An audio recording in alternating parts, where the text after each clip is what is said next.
అందరికీ praise lord. దేవుని నామానికి మహిమ కలుగును గాక. మరొకసారి మీ అందరితో కలిసి ప్రభు మాటలు పంచుకోవడానికి దేవుడిచ్చిన ఈ చక్కటి అవకాశాన్ని బట్టి ప్రభుని ఎంతగానో మహిమపరుస్తున్నాను. మీరు పెడుతున్న ప్రతి ప్రార్థన రిక్వెస్ట్కి మేము అనుదినం ప్రార్థన చేస్తున్నాం. దేవుడు చక్కటి ద్వారాలు మీకోసం తెరిచి ఒక ఉన్నతమైన సాక్ష్యాలు మీ అందరి ద్వారా మేము వినాలని ఇష్టపడుతున్నాం. God bless you all.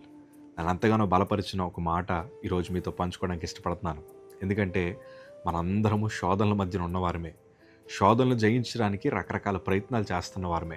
కొంతమంది వాటిని జయించలేక వారి ఓపిక అంతా అయిపోయిన తర్వాత వారు అంటున్నారు, కొంతమంది తల్లులు కానీ బ్రదర్స్ కానీ కామెంట్స్ పెడుతున్నారు. నాకు ఎంతగానో బాధ అనిపిస్తూ ఉంటుంది. అదేంటి తెలుసా, అన్న మాకు బ్రతకాలం లేదు, ఎందుకంటే ఈ సమస్యలు చాలా ఎక్కువైపోతూ ఉన్నాయి, ఈ అప్పుల సమస్యలు బాగా ఎక్కువైపోతూ ఉన్నాయి, ఈ ఇరుకు ఇబ్బందులు బాగా ఎక్కువైపోతూ ఉన్నాయి, ఇలాంటి బాధలు ఇలాంటి ప్రతి పరిస్థితులు మీరు అనుభవిస్తున్నారని నాకు బాగా తెలుసు. కానీ ఒక్క మాట ఈరోజు మీతో పంచుకోవడానికి ఇష్టపడుతున్నాను.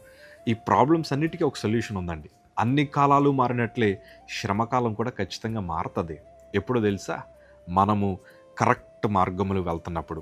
ఆ కరెక్ట్ మార్గం ఏంటో తెలుసా, అందరము కీర్తనల భాగము 50 అధ్యాయము 15 మాట మనం చదవగలిగితే, ఆపత్కాలమున నీవు నన్ను గూర్చి మొరపెట్టుము, నేను నిన్ను విడిపించేదను, నీవు నన్ను మహిమపరచెదవు. ఆపత్కాలం ఉన్న ప్రతిసారి నువ్వేం చేయాలి తెలుసా, ప్రభువుకు మొరపెట్టగలగాలి. మనుషుల వైపు ఎదురు చూసి, అధికారుల వైపు ఎదురు చూసి, లేకపోతే మీ కుటుంబంలో అతి బలమైన వారి వైపు ఎదురు చూసి నిరుత్సాహపడిపోవడం తప్ప మనకేమీ రాదయ్యా. కేవలం మనం దేవుని వైపు మాత్రమే ఎదురు చూడగలగాలి. ఆపత్కాలంలో నువ్వు ప్రభువుకు మొరపెట్టగలగాలి. నిజముగా మొరపెట్టిన వారికి ఆయన ఉత్తరం ఇచ్చే దేవుడు ఆయన. ఆయన మౌనంగా ఉండే దేవుడు అస్సలు కాదు. ఆయన నిన్ను మహిమపరచగలిగిన దేవుడు. నీ శోధనలు జయించి నువ్వు ఉన్నతమైన స్థానంలో నిలబడాలంటే ఖచ్చితంగా నీ ఆపత్కాలంలో ప్రభు వైపు మాత్రమే నువ్వు చూడగలగాలి. అలా చూడగలిగితే నీ శోధనను నువ్వు జయించగలవు. చూడకపోతే నువ్వు జయించలేవయ్యా. ఎందుకో తెలుసా, మనకి అనారోగ్యం వచ్చినప్పుడు హాస్పిటల్కి వెళ్తాం, సినిమా హాల్కి వెళ్ళాం కదా. మనకి ఏదన్నా అవసరతలు, కూరగాయలు కావాల్సినప్పుడు కూరగాయల మార్కెట్కి వెళ్తాం, కానీ ఎలక్ట్రానిక్ షాప్కి వెళ్ళాం కదా. మనకి ఏదన్నా వస్త్రాలు కావాల్సినప్పుడు మనం ఫిష్ మార్కెట్కి వెళ్ళాం కదా. ఎందుకంటే అది ఆపోజిట్ అని మనకు బాగా తెలుసు. అలాగే నేను అంటాను, ఆపత్కాలం వచ్చినప్పుడు మనుషుల వైపు కాదు నువ్వు పరిగెట్టాల్సింది.